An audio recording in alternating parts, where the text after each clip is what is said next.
Hey, what is up guys, I'm KBHD here, and this is going to be a quick video on something just because it's been covered in depth by a lot of people already. If you're subscribed to anyone else tech on YouTube, you've probably already seen this, or if you're not subscribed to any other tech channels on YouTube, maybe this is the first time you're seeing this, but this is the iPhone 6 dummy body. So a lot of people have been getting their hands on this courtesy of Sony Dixon, who has had some notoriously great Apple leaks in the past, and I'll leave his Twitter link down below if you want to check out the rest of the stuff he shared.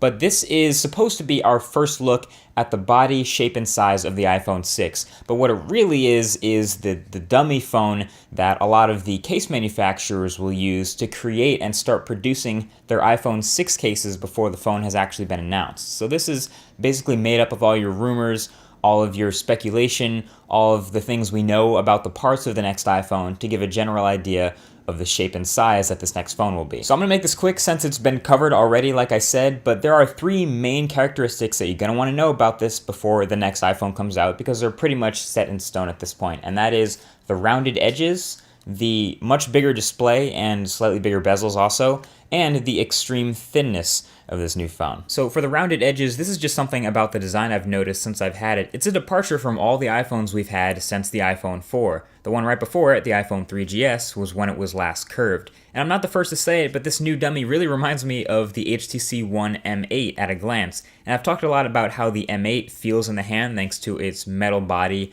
and the roundness in the full review. So it's definitely not going to be quite as slippery as the M8, mostly because it's not quite as big. But that brings us to our next point, which is the size of this iPhone. Like I said, this is a big iPhone, the biggest phone Apple will ever make. This dummy sports a 4.7-inch display, and there are a whole ton more rumors that support this and a 1704 by 960 resolution.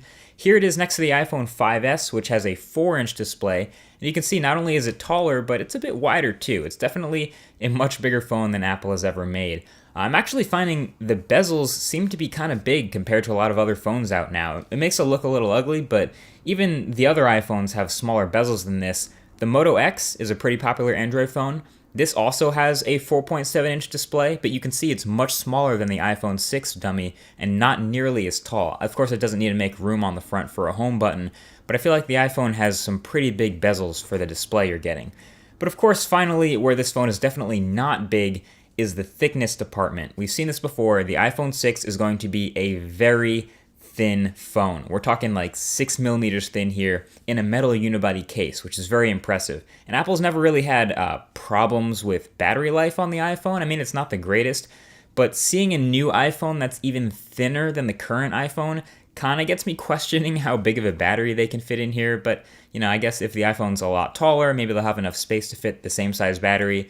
Who knows? I always think about battery life when I see a phone as thin as this. But as you can see here, if we check out one of these pre-production iPhone 6 cases here, which has the interior measurement of just 6 millimeters, we can put the iPhone 6 dummy in it, and of course, it fits just perfectly. All the cutouts and all the speakers and the lightning port and the headphone jack and the volume and mute switch, they're all still there, and it's the same thinness now as the iPod Touch, which is incredibly impressive, and I don't really see any other phones out there that are quite as well built and only 6 millimeters thick, so it's really impressive and has me pretty curious. But that's about it as far as the aesthetic stuff. There are also, of course, some other minor things, which I guess are major when it comes to the iPhone, where the power button relocation, it is now on the side of the phone, which makes sense because it's a bigger phone and it would be harder to reach the top, so it makes sense to put that power button in an easy to reach spot.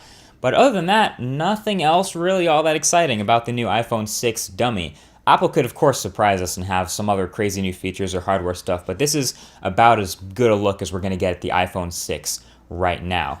What I find most interesting is actually the way people react to it. So I'm gonna jump this right back at you guys.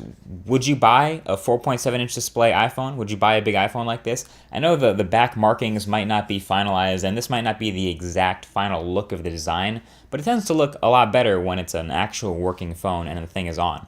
I'm also going to leave a link to Your Average Consumer's video where he actually went out and showed people the iPhone 6 dummy and asked, hey, would you buy this if this was the next iPhone? And he got some pretty interesting answers. So I'll leave that link right below the like button. Check out that video.